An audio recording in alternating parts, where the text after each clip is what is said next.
What to look for when hiring the perfect salesperson.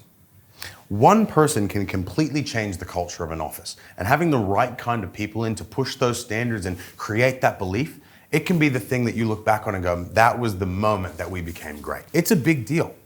But there are a couple of predictable things that you can actually look out for to make sure that you're hiring a great person. The first thing that I really look for is someone's drive. If I'm, especially in an interview, the first thing I'll say is, what ideally are you looking for yourself at the moment? When somebody says, I really want to be in sales, or I want to make a lot of money, or I want to promote really quickly, you know that that's someone who's goal-driven, or at the very least loves education. But as soon as somebody says, oh, I just want a secure, stable job, I would like a regular income stream, you know that you don't even want to spend the time with them. The second thing that I look for is I really try and make sure I'm looking for some sort of competitive sport background.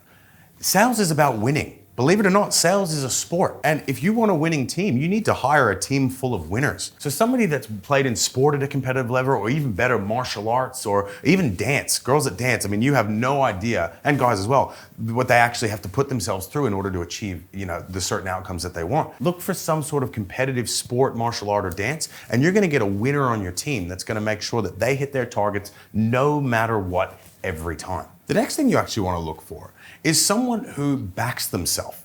If you wanna be a little bit cheeky, and if you've got the balls for it, when you're sitting down with them, say, hey, look, I'm not sure this is the role for you. And just look at them.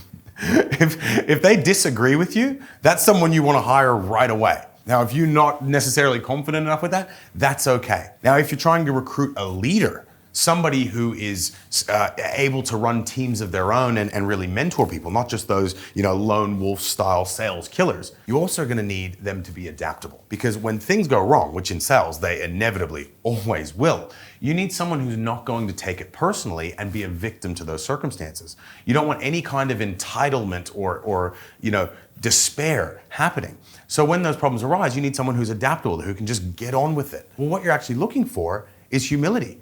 Because in order to be adaptable, it just means you don't take things personally, which means you don't have a big ego. So when looking for that humility, what I'll normally say is something like, look, awesome, it's easy to talk about your strengths in an environment like this. Can you tell me a bit about your weaknesses?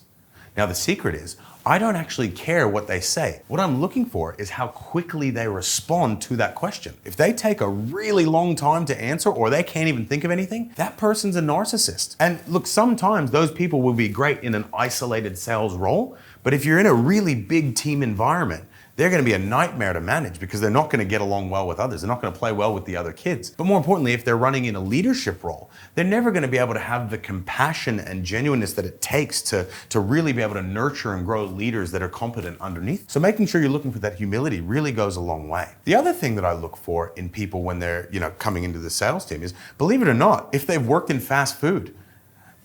Think about this for a second. Someone that's worked at a McDonald's or a Burger King, Hungry Jack's, KFC style place, they are the masters of systems. Those franchises are the most systemized things you've ever seen. That's why they can grow so big. So these people, as young kids, are completely grasping the concept of systems and how regimented a business has to be. The other side is they can deal with pressure. Imagine having a line of 10 people asking for a McFlurry and you know darn well your ice cream machine's broken. It's a lot for a young person to take on. So having a background in fast food, actually, believe it or not, is something I really look for. The last thing I look for in someone that I think is going to be a potential sales star is, believe it or not, sales ability. And the way that I tease that out is simple. I say, look, I've got 25 to 30 interviews today. I'm only looking to take on 1 to 2 candidates. Why would I want to select you over the other applicants? You're going to see right away what kind of ability they have because they're going to be selling themselves.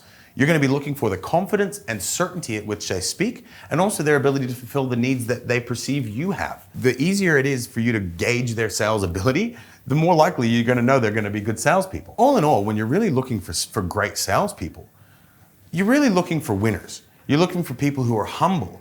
You're looking for people who are going to understand systems and pressure. And when you can really get those things together, you're going to find the perfect salesperson. And that person might be that lightning rod that completely changes your business forever. Best of luck finding them. Happy hunting.